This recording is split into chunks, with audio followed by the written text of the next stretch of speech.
Peace.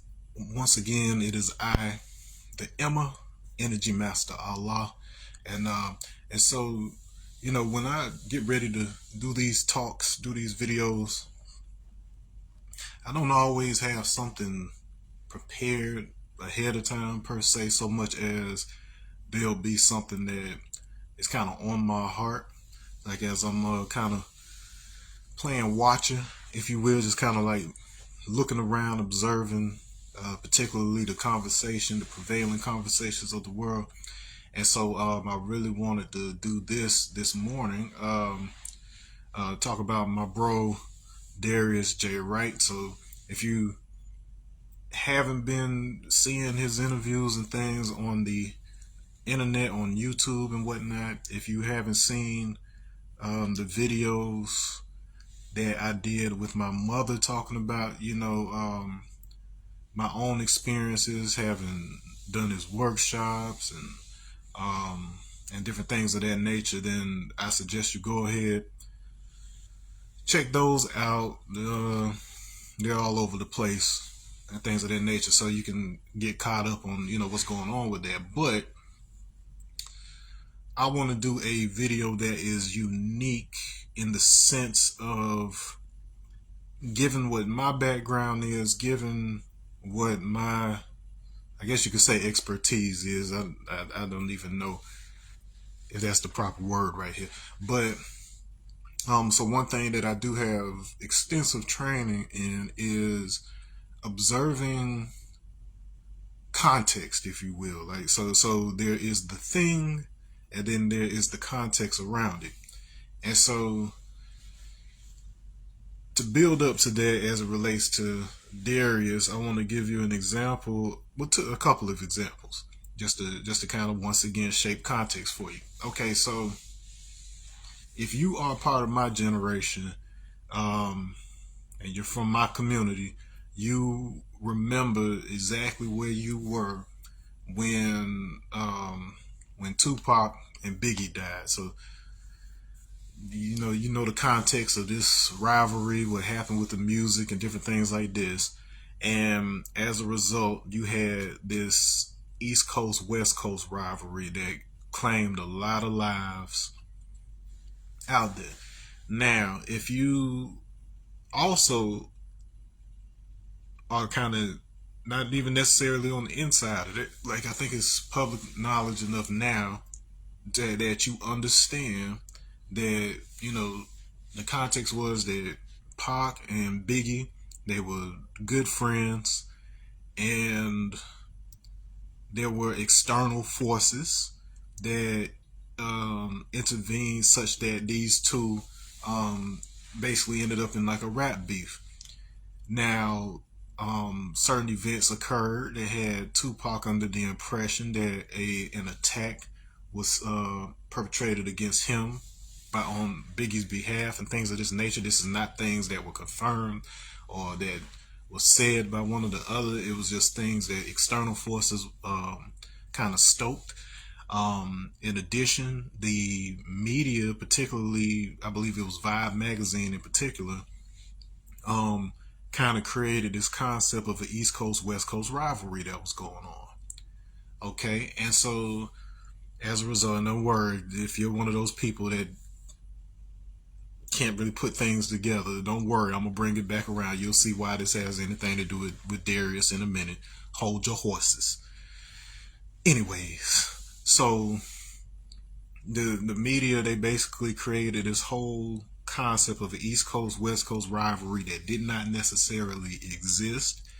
And as a result, you had fans of each of these individuals who took it a lot more seriously than what the music beef was.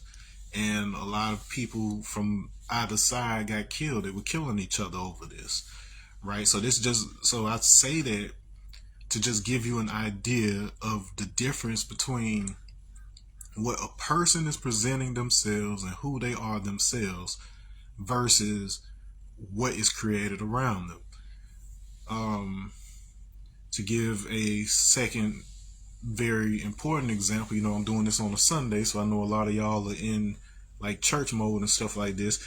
But you have to consider something similar that happened with Jesus. So whether you believe he was a real person or not, whether you believe he is the Messiah or prophet, all of that is irrelevant to this conversation.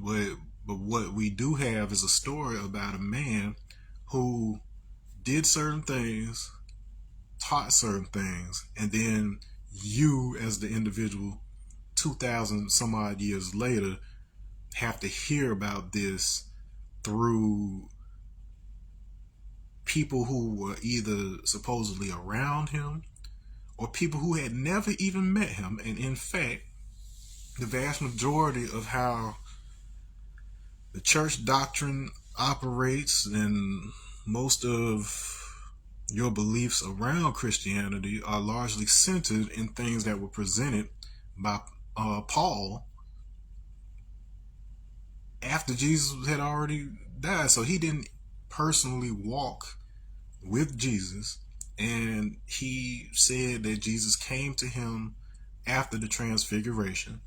And so he would not be the first and he would not be the last of figures who say that Jesus or God or a similar figure came to them specifically and told them this is the way you're supposed to be doing things now, and so on and so forth. So as a child, that instantly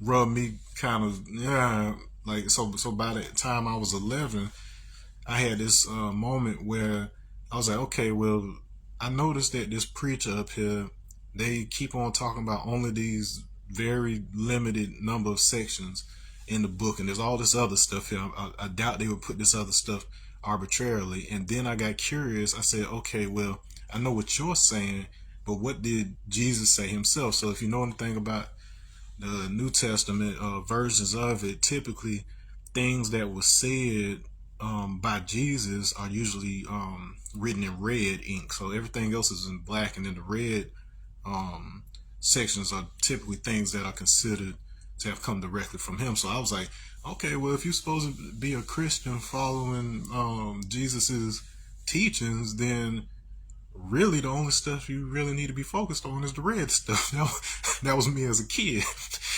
And so from there, that's when I started to kind of be able to determine which were those things that he was actually teaching versus what were these things that were being interpreted by other people.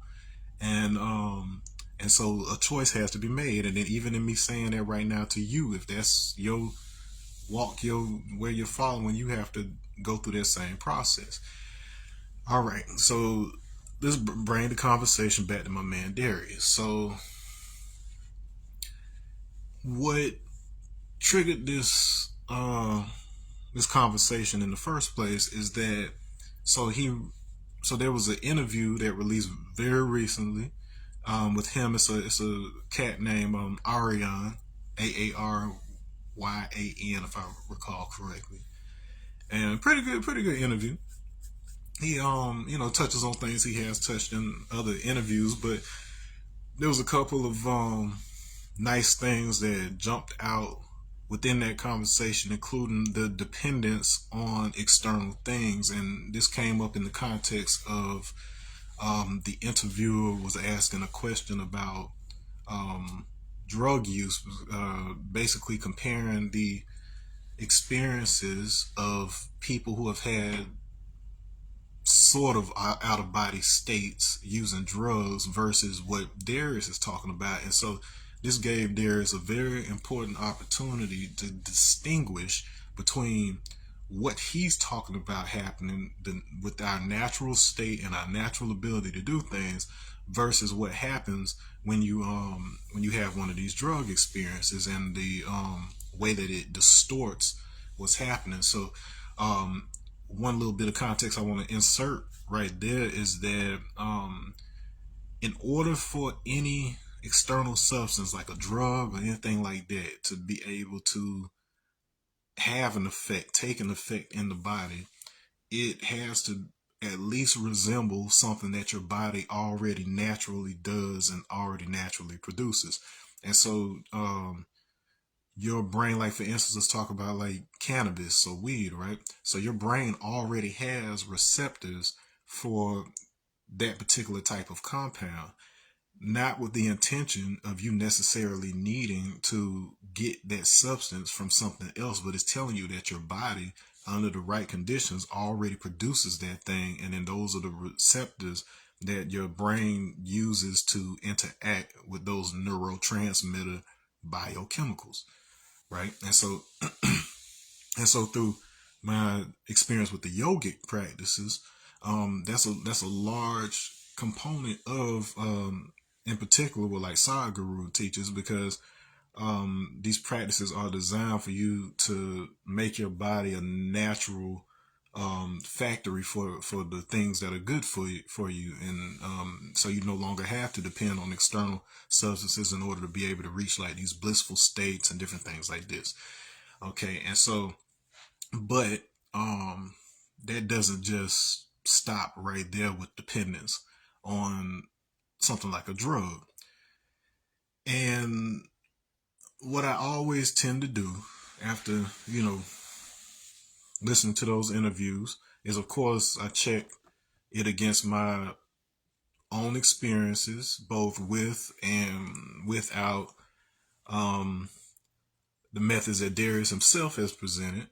And because I'm not someone to just accept something on face value. I'm not somebody to just, I'm gonna just ride for something out of preference or something like that. Like, I'm really, like, my only allegiance is to truth and love, that sort of thing. And then that has allowed me to meet and connect with people on that basis. So it's not me judging people or connecting with them based on superficial things, but like, are they radiating this like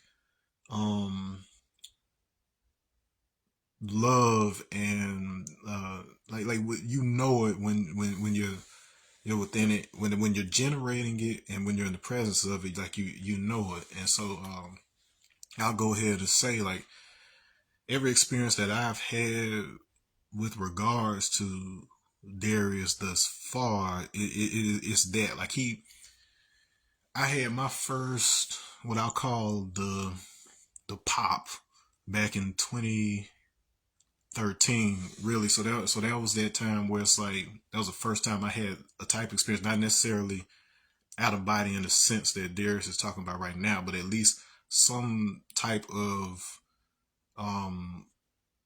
existential or spiritual type of experience where it was clear that I had crossed into something where I was not going to be able to see the world the same again. Like, whatever ideas I had about the world, something had been shown.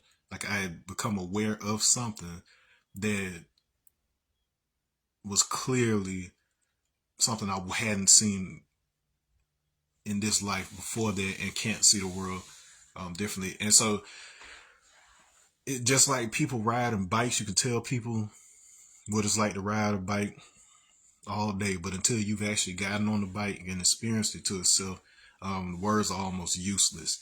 And so, naturally, one of the challenges that you would face as somebody who's experienced things like this is that you're not necessarily putting information out there for the purposes of trying to convince somebody that something is real, so much as you're having to kind of work through the perceptual barriers that people have that prevent them from even engaging with the conversation long enough and seriously enough to investigate it, to see whether it's true. It's a lot easier and more convenient for you to just write off this thing or that thing as being untrue if you haven't personally experienced it. And then likewise, it's easier for you to just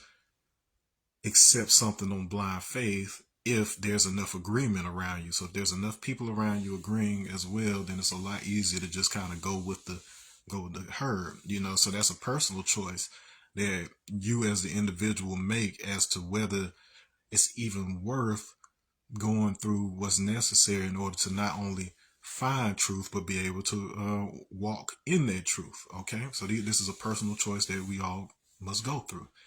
And so I bring all that up because in looking in the comments section, so one thing I do after, I've, gone through, made sure I did the knowledge and gather what the conversation was, what was brought up, what wasn't brought up.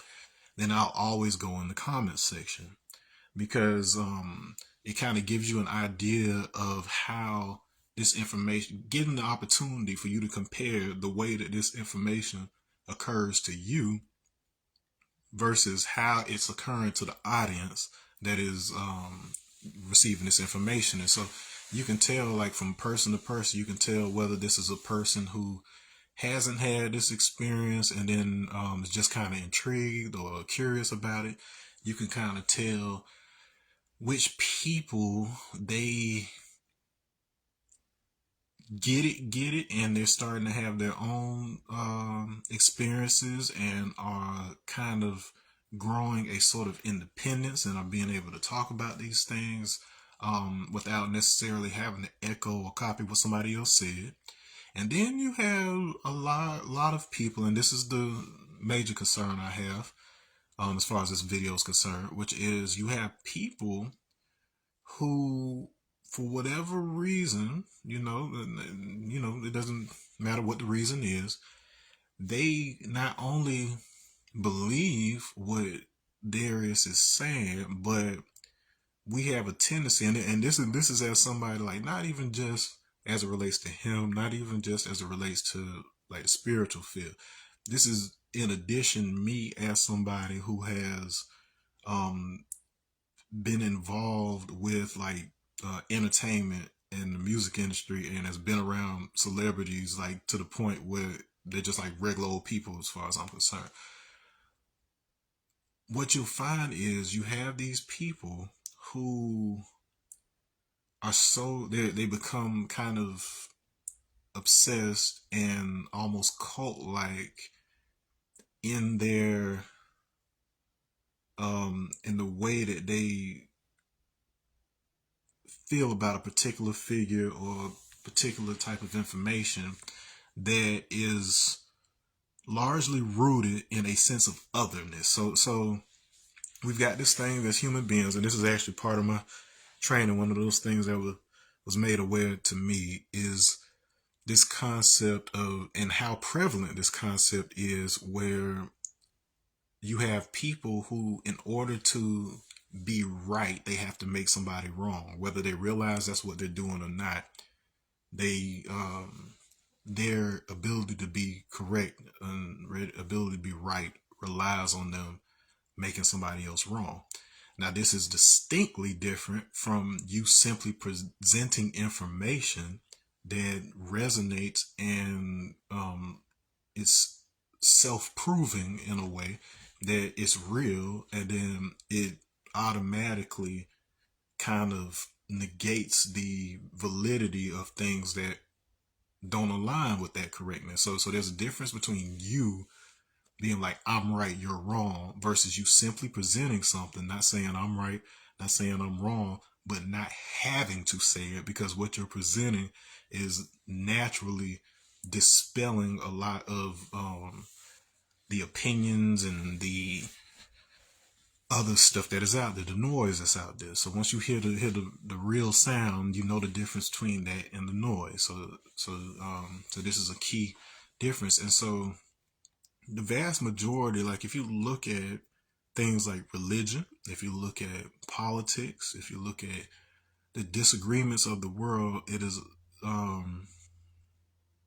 say 99% of the time it is rooted in some version of one party, one group, one person saying what I'm doing is right, what I'm saying is right, and because what I'm doing is right, it automatically makes everybody else wrong. And so this is one of the big issues that comes, especially if you are going to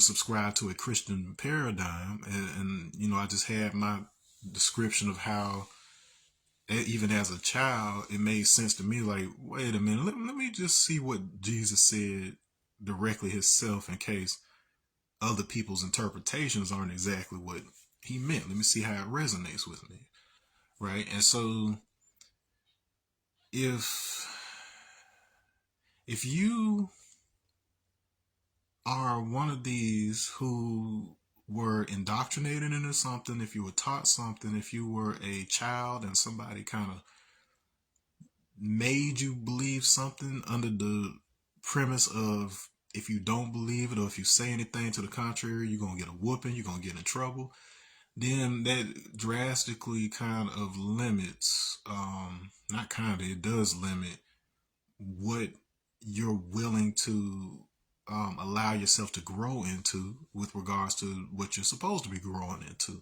on a spiritual level, and having access to those higher faculties and being able to do so from a place of love and responsibility and accountability in their way. And I know it's often hard for people to kind of address some of these issues, because people who are very echo chamber like, and they get defensive. So this is one of those kind of measuring tools that you can have. Can a person talk about what they believe or what they think they know without it automatically becoming a matter of them becoming offensive or having to try to prove somebody else wrong? And so the comment in particular that I saw, it was one of these things where some, and then let me go ahead and say too that anything I'm saying right now is not necessarily a reflection of the views or opinions or teachers or anything like that of Darius. It isn't a reflection on anybody doing the workshops. It's not a reflection on anybody. It's just these are my thoughts and, you know, my observations. Okay, disclaimer, right?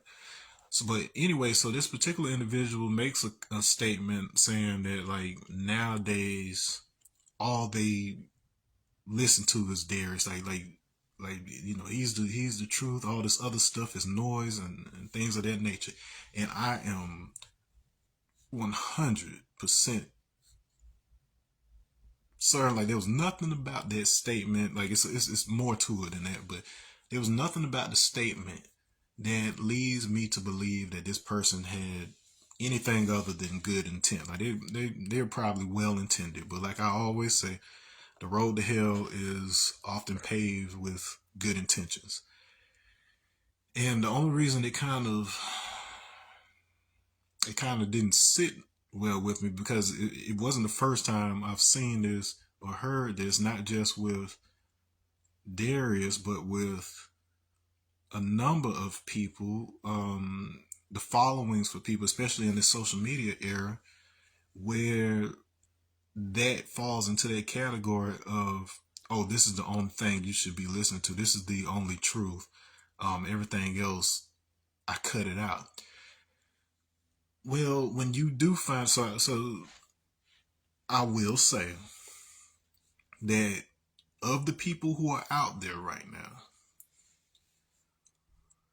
Darius, the things that he is presenting is probably one of the best representations I've seen in recent times of a person who has experienced and engaged with that thing that I'm talking about. Like that, like you know it when you see it, and I don't even know if it's possible to really see it and know it until it's happened to you or whatever. He's never presented anything that he didn't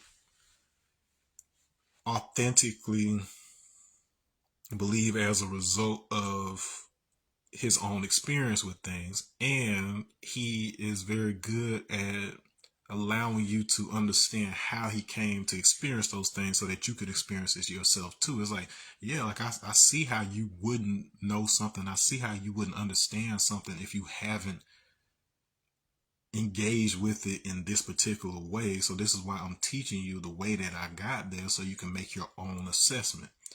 Okay, so in that regard, he's definitely a good benchmark for it, but there is no replacement for your own experience.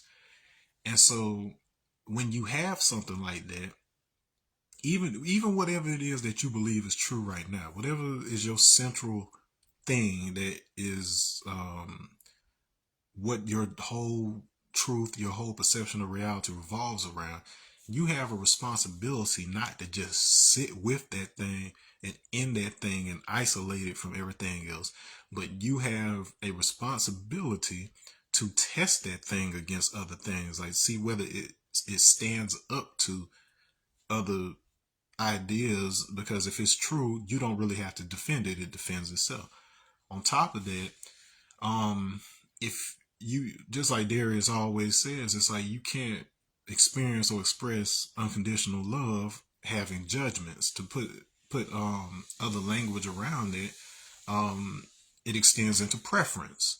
So if you, so in the yogic teachings, this is a good place to, because everybody's got some concept of this, but I think this is one of the ones that's kind of documented and has good language around it.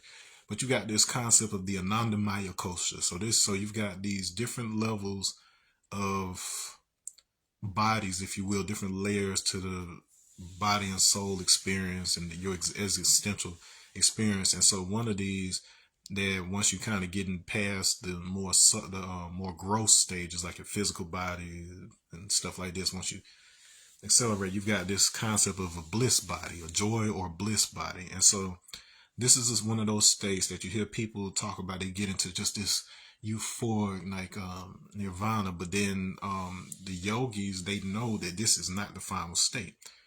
There's a lot of people who get there and then that's where they stop, because they feel like, oh, I've gotten there, I've gotten all of it. But there's actually two other stages above that. That's actually pretty important. But the teaching there, and the reason they're called Maya koshas, means that it's an illusory body. So it's basically layers of this illusion about our existence that we go through as we're remembering, relearning the true nature of our eternal existence. And so with the Anandamaya kosha in particular, this is where you have preferences, and you've heard me kind of talk about this, where what you think is good is often a direct result of what you compare it against and say is bad. Now, it might sound entirely insane for me to even address that, because that is how so much of your existence is played out. This is how so much of your experience in life is played out. Like, unless you've been shown why there's something beyond this, like that's your default state. So this is not a judgment on you. Like, I understand that to be a default state of humanity, and that is also why I know it has to be addressed, and you have to be made aware of it in order to know what we're supposed to grow into. And so judgment doesn't always mean that you're saying something negative about somebody. And I think the thing that is misunderstood and that people don't address and realize is that even the things that you're judging as being good, better than, all of this is ways to polarize. It's ways that you are saying that I have to acknowledge that there is something worse out there in order for me to say this thing is better. And then for you, what's better to you may not be what's better to somebody else. And if it's not occurring as something, it's like, for instance, nobody's gonna sit up here and argue. Like, I can get into it with a physicist or somebody who wants to get into some existential stuff, but then on average, because this is the vast majority of people are the average people, so these are the people that we're really trying to reach, the people that really need it. And we don't need to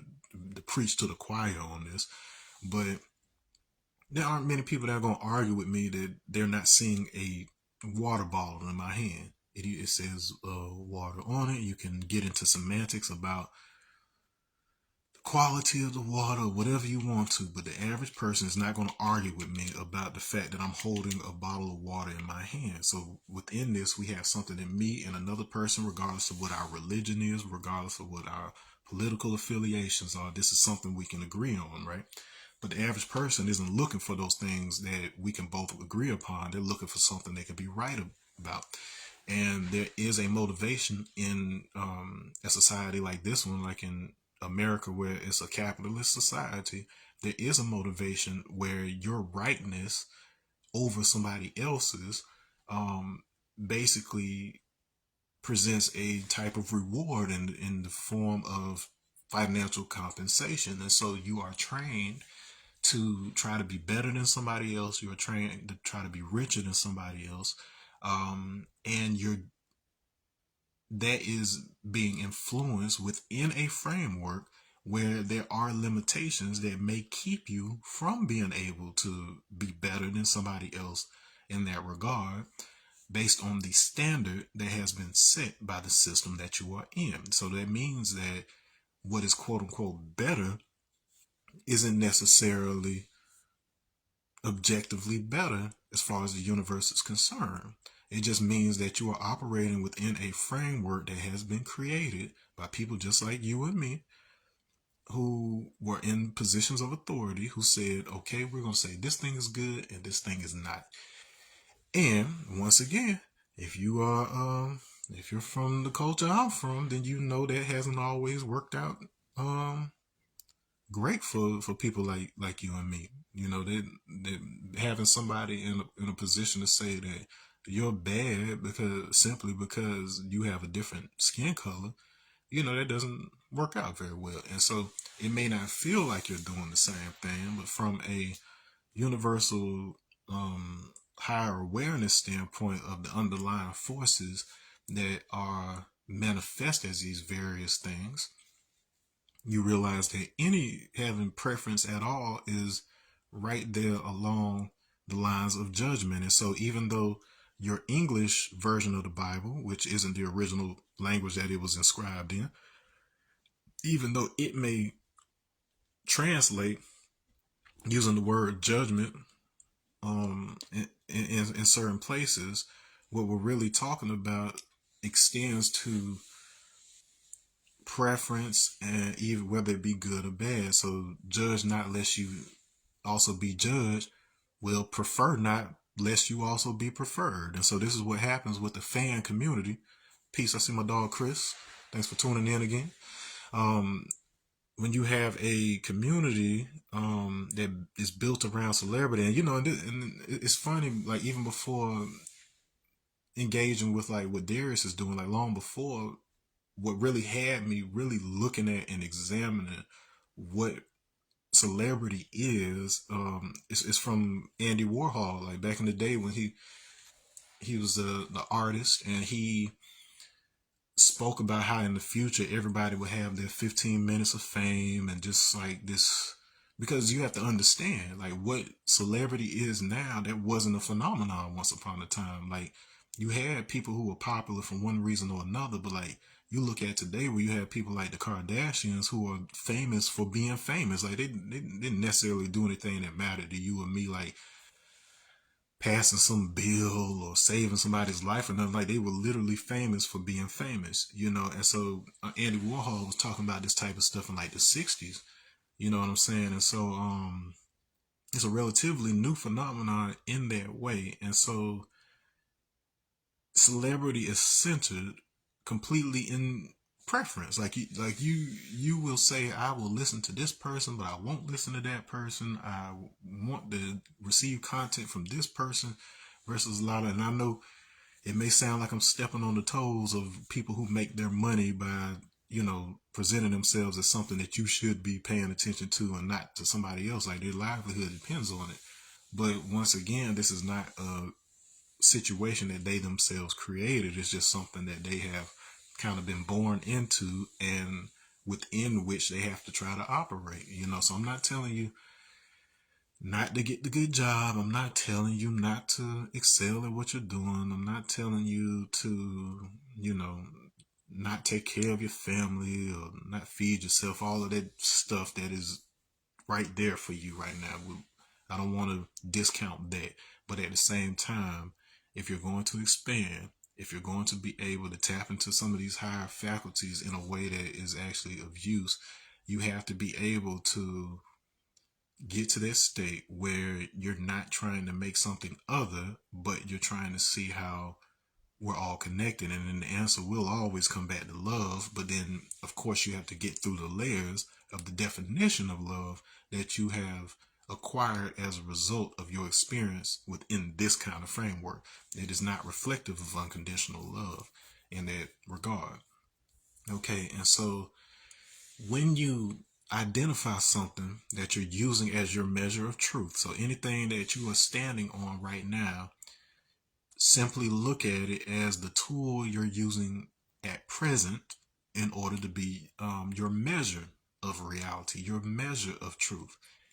That does not mean that that same thing will always be the thing that you're using to measure your truth. In fact, when you become truly, I don't want to just use the word free, but freedom in the sense of freedom of motion, if you will. Like instead of you being stuck in one spot, your ability to be mobile mentally to where you can, almost like an actor, put yourself in somebody else's shoes. When you become a master of that, that's when you really see what truth is. It's not that this one thing is the truth, but understanding why people see something as true, because we're all looking at something, we're all looking at the water bottle, but then we're all measuring it against different truths, we're all measuring it against different experiences, and your compassion will extend from your recognition of that, such that you're not making somebody wrong so much as you want to understand what it is that took them from this truth to that opinion. Like, and so that within that gap, that's what tells you about who they are. And so in the case of something, and then this is, there's other experiences out here, there's other people who are very fond of Darius in particular. I want to just make sure that we don't do to him what has happened to many a figure who's kind of come along, showing you how to do what they're doing, be able to receive the insights on your own and not become dependent on them. So you saw how I brought that around. So he brings up the drug thing, and how people become dependent on that to have certain experiences, and how that's not what we're talking about here. We're talking about this natural state that you're able to achieve, and the impact that these external things have on your ability to access those things naturally. It's a type of atrophy. It's just like when you've been laying in a hospital bed for months and haven't used your legs. When you get up, your legs are noodly and you can't use them because you haven't used them. And my instructor, when I was training in Qigong and Tai Chi and things of that nature, he told us about how with things like crystals and amulets and just any kind of external augmentation tool, which is essentially a technology at the end of the day, anything that you use externally from yourself to enhance something that you're doing is essentially a technology. So it doesn't just fall on like computers and phones. Like you think of like tools. A hammer is an extension of your hand. It's harder than your hand and it extends out longer than your hand, but essentially it still depends on your hand in order to activate it. So it's still a technology. And so he was talking about how dependence on these various like trinkets and pendants and crystals and things of that nature, it actually is okay for a time. Like if your body is in a weakened state and just needs a little bit of help. But if you continue to use it above and beyond that, it becomes a crutch. And just like a pair of crutches, you're only supposed to use crutches when your leg is broken. Once your leg is healed and is strong enough for you to stand on it on its own, you get rid of the crutches. Otherwise, the leg becomes weak. And so this is the same thing. that applies to what we're talking about here with your spiritual tools and things of that nature, that you have a lot of latent abilities that are just kind of dulled and weakened because you've become dependent on a lot of other things. Like, in order to bring you joy and love, you've depended on external things in order to generate your energy. Like, there's any number of things that you take for granted that they're only rechargeable, they're only obtainable, they're only doable through the use of this external thing. But that's only because you may not have ever been taught how to generate those things naturally. And that is the greatest benefit of expanding your receptivity to the vast amount of spiritual knowledge that is out there, so that you can filter through it. Like, once you have a truth to stand on, you can kind of filter through to see what kind of resonates with you and what holds true for you. Your willingness to examine the box you're standing on, because if that box was given to you by somebody else, you need to examine its contents, because you may have all the good intentions in the world, but if somebody gave you a virus and you spreading that virus to everybody else that you talk to, so you have to examine it. Like, if you consider yourself a good person, you are not good by virtue of your agreement with something that is external from yourself. You are quote unquote good by virtue of your willingness to express your authentic self, and being able to examine to see that the self that you are presenting and putting forward is your authentic self. And so you have to be your own critic, in the sense of not tearing yourself down, but in the sense of you are your closest examiner as it relates. Like, nobody should be able to scrutinize you more than you do yourself, looking at every little aspect to see, okay, was that in integrity what I just did and said? Was that within structural integrity? Is that something I can sleep with? Is that something I'm compromising just for money? Like, you have to constantly self-assess, and then this will be your compass, and your resonance will naturally attract you to things that are on that same trail, that are part of that same structure, so that you can filter out the noise. So there should never be a case of you having to isolate yourself to one thing or one person's teaching, so much as if that person is resonating well with you, then you will naturally be attracted and involved with that thing. And so once you have that, and that is kind of stable, then you can become a leader in your own right, and you start becoming independent on that thing, because you can get addicted to Darius just like a drug. It's not hard, especially given some of the mess that's out there now. And then just from a personal standpoint, seeing somebody that looks more like us, somebody who has penetrated the mainstream to a degree, with a consistency and the type of integrity and the things that he has said, myself and many others have actually experienced exactly the way that he laid it out. So there's a kind of trust that's built up through that. And but even with that, because it's so hard to get attached and dependent on that, we have to make sure that we're also aware of what other people are saying, whether it's wrong or right. Because it kind of gives you, like, you'll notice in a lot of my videos, as opposed to simply trying to tell you that something is true or something is right, you'll also hear me present what arguments are out there that are the prevailing arguments against what I'm talking about, so that we can examine those as well, and why what would be the motivation for somebody to put forth that counter information. In some cases, it is with the express intent of trying to make somebody look wrong. In other cases, it is just additional information that appears on the surface to be contradictory to what somebody else is saying, but really it's just more information about the same thing. So if you are able to digest both of those things objectively, you can see how they both give you insight into a single thing that may have been previously unseen. So this is why, especially like as 5%ers, like, if you're not going to end up wrapped up in jargon or doctrine, because that was never the intent. But then you still have people that fall into that trap. We're supposed to have 360 degrees. That's 120 degrees of knowledge, 120 degrees of wisdom, 120 degrees of understanding. And what that means is we're taking in all the information, whether we like it or not, so that we can give a complete and integrated assessment of that information. That's what we're supposed to be doing. So I apologize, and I will hold myself accountable, even though this stuff has been around for decades before I got here. But I will personally hold myself accountable with regards to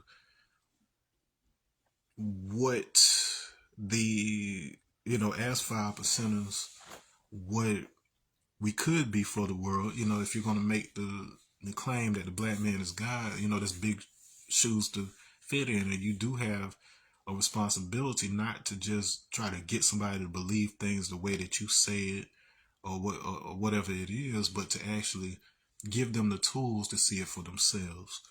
And language has been a barrier within that. Like you say, well, if you don't learn this language, if you don't learn this, that, and the other, it is true that it's going to be difficult in order to understand the context. But at the same time, if you're not also examining and being scrutinizing of the words and the information yourself as a 5%er, it's easy for you to once again get wrapped up in programming, jargon, things of that nature, and not see how this stuff applies and how it translates into other things, so that you can communicate with somebody. Not everybody's going to be God, but at least everybody can have knowledge of self. That's what my enlightener used to always say.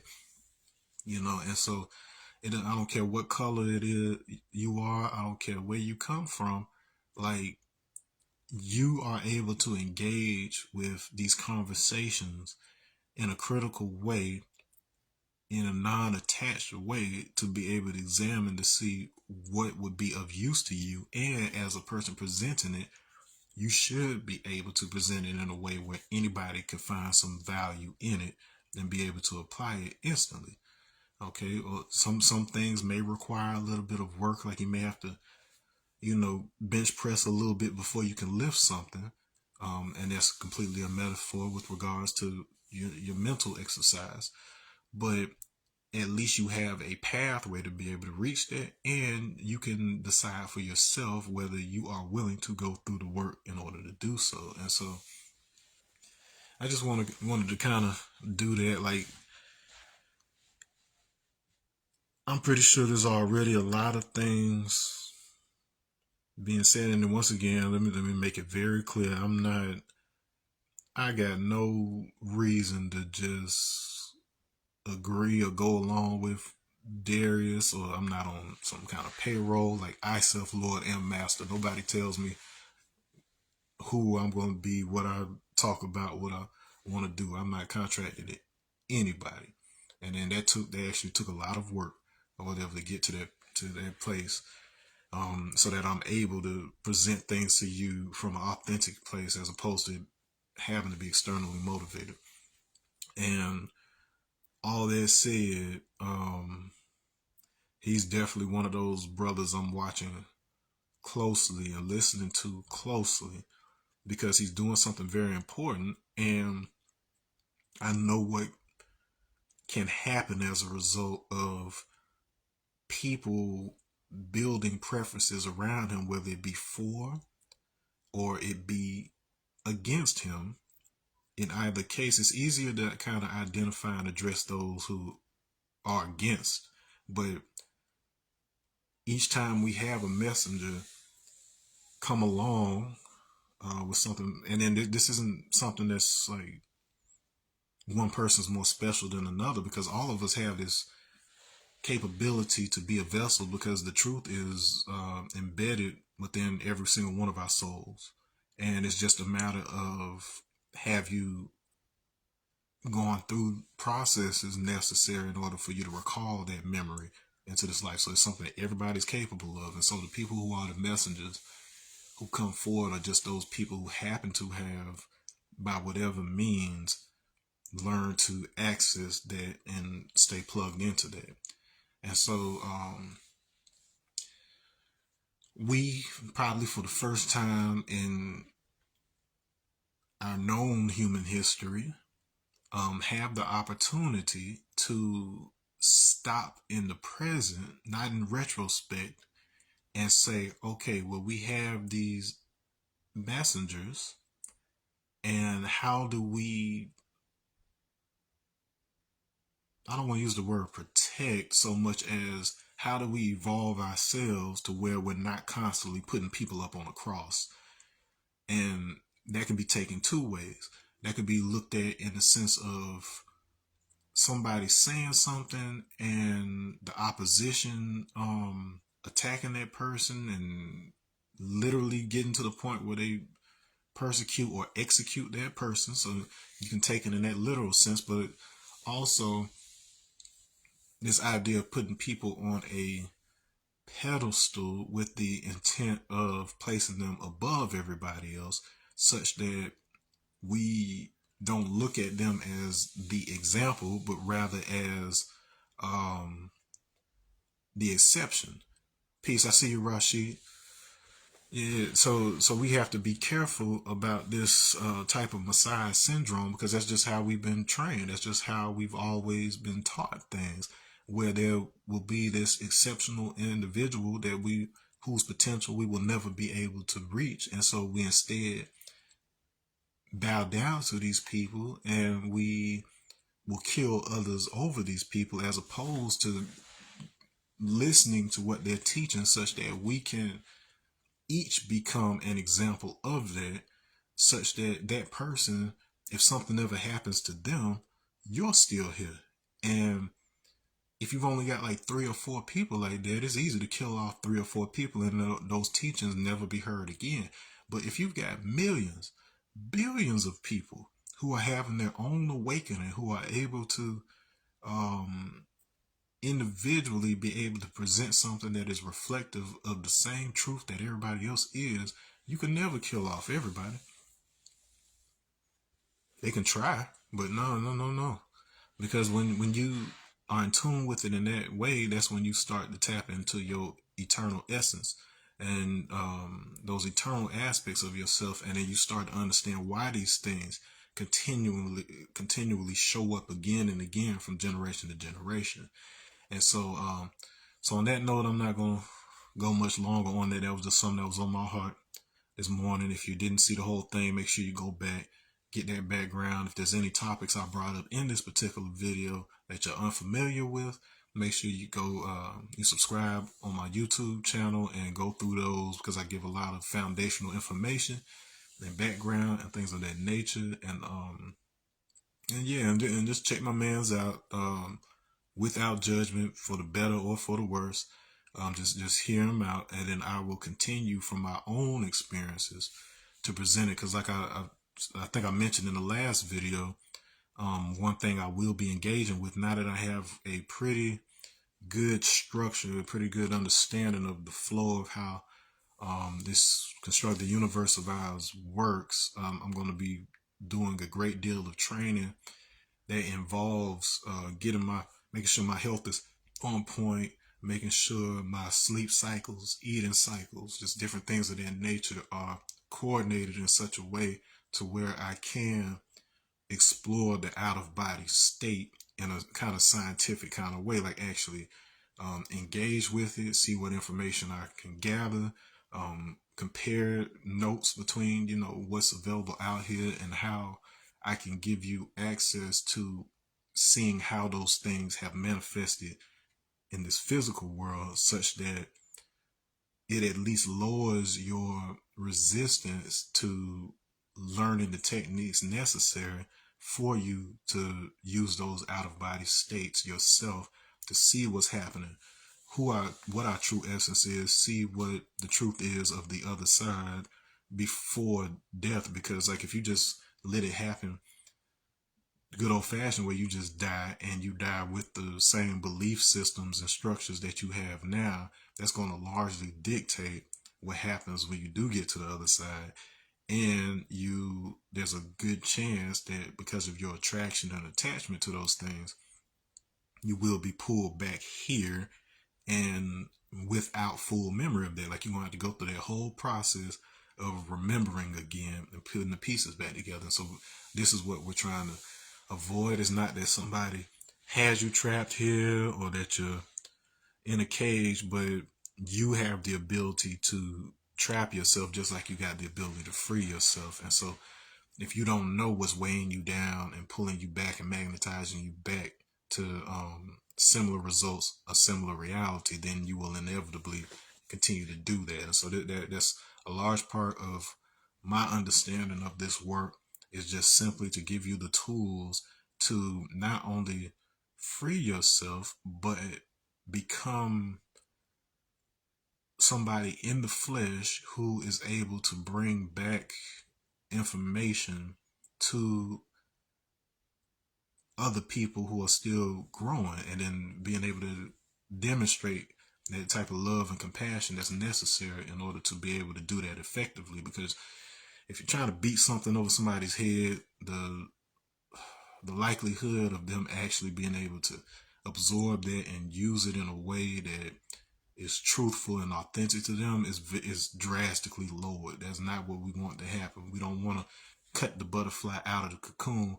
We want to sit back and make sure that nothing is interfering with that butterfly being able to break out of the cocoon on their own. That's what it's about right now. We're not trying to, you don't need to save anybody, because we all have the tools to save ourselves. But we as human beings in a physical environment do have the opportunity to cultivate this environment such that everybody can safely go through their own process of getting out of the cocoon on themselves. You can give them information, you can give them whatever, but at the end of the day, it's up to them whether they willingly want to participate in something, whether they willingly want to repeat something, or so on and so forth. But the best thing we can do is cultivate this environment. And I constantly talk about how your environment is not just the physical objects around you, but the language that you're using to program the environment out here, and more importantly, the environment in here. The way you understand words, the way the vibration of your words through song and music, all of these factors control how you are processing information that's coming in through these senses as electrical signals, and as a result, you perform physical actions that affect this world out here. So you've got to understand the filter. So this is the filter. The throat chakra is considered the filter of information. And so if your filter isn't clean, then naturally it's going to produce thoughts that also produce dirty action, right? All right. So on that note, please make sure that you like, share, subscribe, comment, all that. Please comment, ask questions if you have them, and I'll check you out on the next one. Peace.